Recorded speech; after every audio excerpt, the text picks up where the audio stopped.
എൻ്റെ പേര് ആൻമരിയ. ഞാൻ കാലടിയിൽ നിന്നാണ് വരുന്നത്. ഞാൻ ഉടമ്പടി എടുത്തത് കഴിഞ്ഞ വർഷം ജൂലൈ 4-ാം തീയതിയാണ്. ആദ്യം തന്നെ ദൈവത്തോടും മാതാവിനോടും 1000 നന്ദി പറയുന്നു. ഞാൻ കൃപാസനത്തിനെ പറ്റി ഒരുപാട് കേട്ടിട്ടുണ്ട്. പക്ഷേ ഇവിടെ വന്ന് പ്രാർത്ഥിക്കുവാനോ അല്ലെങ്കിൽ ഉടമ്പടി എടുക്കുവാനോ എനിക്ക് വലിയ താല്പര്യമൊന്നും ഉണ്ടായിരുന്നില്ല. ആ ടൈമിൽ തന്നെയാണ് ഞാൻ എൻ്റെ ജർമ്മൻ എക്സാംസിന് എഴുതിക്കൊണ്ടിരുന്നത്. ആദ്യത്തെ 3 എണ്ണം എനിക്ക് പെട്ടെന്ന് കിട്ടി. അപ്പം ഞാൻ ഓർത്തു 4-മത്തെയും വേഗം കിട്ടും. എനിക്ക് കിട്ടാനുണ്ടായത് സ്പീക്കിംഗ് ആയിരുന്നു. ആ ഒരു അഹങ്കാരം തന്നെയായിരുന്നു എനിക്ക് ആദ്യം ഉണ്ടായത്. അത് കഴിഞ്ഞിട്ടാണ് എനിക്ക് കുറേ സ്ഥലത്ത് ഞാൻ എഴുതി, ഞാൻ കുറേ ട്രൈ ചെയ്തു, എനിക്ക് എങ്ങും കിട്ടിയില്ല. അങ്ങനെ എൻ്റെ വീട്ടുകാരൊക്കെ പറഞ്ഞു, എന്നാൽ കൃപാസനത്തിൽ പോയി നമുക്കൊന്നൊരു ഉടമ്പടി എടുത്ത് നോക്കാം, കിട്ടുമെന്ന് പറഞ്ഞു. അങ്ങനെയാണ് കഴിഞ്ഞ വർഷം ഇവിടെ വന്ന് ഉടമ്പടി എടുക്കുന്നത്. ഉടമ്പടി എടുത്ത് കഴിഞ്ഞിട്ട് ഇവിടുത്തെ സാക്ഷ്യങ്ങൾ വന്നിവിടെ കേട്ടു. അവിടെ അന്ന് ഉണ്ടായ ഒരു സാക്ഷിയായിരുന്നു. ഒരു കൊച്ച് ജർമ്മൻ എക്സാം എഴുതി ആ മാസം തന്നെ ആൾ ജർമ്മനിക്ക് പോകുന്നൊരു സാക്ഷ്യം കേട്ടു. അത് കേട്ടപ്പോൾ എനിക്കും തോന്നി എനിക്കും പറ്റും, എനിക്കും ഈ ആൾക്കാരെ വന്ന് എനിക്കും സാക്ഷ്യം പറയണം എന്നുള്ളൊരു കോൺഫിഡൻസും ഒരു വിശ്വാസം എനിക്ക് കൂടി. അങ്ങനെ ഞാൻ ഇവിടുന്ന് പോയി. പിറ്റേ ദിവസം നമുക്കറിയാം 5:30 രാവിലെ എഴുന്നേറ്റ് ഒരു കൃപാസനത്തിൽ പ്രാർത്ഥനയും കാര്യങ്ങളൊക്കെ ഉണ്ട്. എനിക്കാണെങ്കിൽ 5:30 എഴുന്നേക്കാൻ ഭയങ്കര മടിയുള്ള കൂട്ടത്തിലാണ്. അപ്പോൾ അമ്മയൊക്കെ വിളിച്ച് ഞാൻ എഴുന്നേറ്റില്ല. അങ്ങനെ കണ്ണുറന്ന് നോക്കുമ്പോൾ എനിക്ക് എൻ്റെ റൂമിൽ നിന്ന് എനിക്കെൻ്റെ ഡൈനിങ് ഹാള് കാണാൻ പറ്റും. ആ ഡൈനിങ്ങിൻ്റെ അവിടെ മാതാവിൻ്റെ ചെറിയൊരു രൂപം ഞാൻ കണ്ടു. മാതാവ് എന്നെ അവിടെ നോക്കി നിൽക്കുകയാണ്. ഞാൻ പെട്ടെന്ന് എഴുന്നേറ്റു, ആ പ്രാർത്ഥന എത്തിച്ചു. അത് കഴിഞ്ഞാണ് എനിക്ക് 2 സ്ഥലത്ത് ജർമ്മൻ്റെ സ്പീക്കിങ്ങിൻ്റെ ഡേറ്റ് കിട്ടി. ഒരെണ്ണം കൊൽക്കട്ടയിലും ഒരെണ്ണം ഹൈദരാബാദിലും.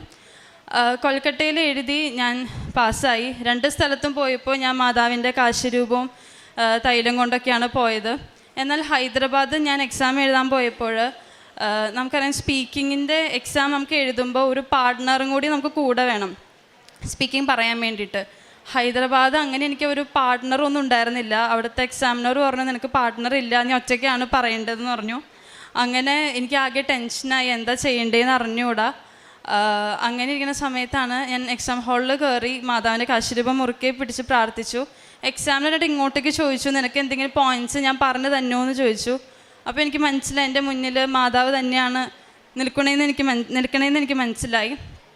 അങ്ങനെ 2 മാസം കഴിഞ്ഞു. ഹൈദരാബാദിന് റിസൾട്ട് വന്നു. അതും ഞാൻ നല്ല മാർക്കോടെ ഞാൻ പാസ്സായി. അങ്ങനെ ഇരിക്കുന്ന സമയത്താണ് എനിക്ക് ജർമ്മനിക്ക് പോകാനുള്ള ഫസ്റ്റ് ഇൻ്റർവ്യൂ എനിക്ക് കിട്ടിയത്. അപ്പോൾ കുറച്ചൊക്കെ അഹങ്കാരം വന്നു. ഇനിയിപ്പോൾ പ്രാർത്ഥിച്ചില്ലെങ്കിലും കുഴപ്പമില്ല, ഇവിടെ വന്ന് സാക്ഷ്യം പറഞ്ഞില്ലെങ്കിലും കുഴപ്പമില്ല, ഇൻ്റർവ്യൂ ഞാൻ പാസ്സാവും എന്നൊരിതൊക്കെ വന്നു. പക്ഷേ ആ ഇൻ്റർവ്യൂ എനിക്ക് ക്യാൻസലായിപ്പോയി. പിന്നെ ആകെ സങ്കടമായി. ഇത്രയും ഞാൻ ചെയ്ത തെറ്റ് എനിക്ക് മനസ്സിലായി. എനിക്കെല്ലാം കിട്ടുമെന്നുള്ളൊരു വിശ്വാസം, ഒരു അഹങ്കാരക്കുള്ളി വന്നു, എനിക്ക് കിട്ടിയില്ല.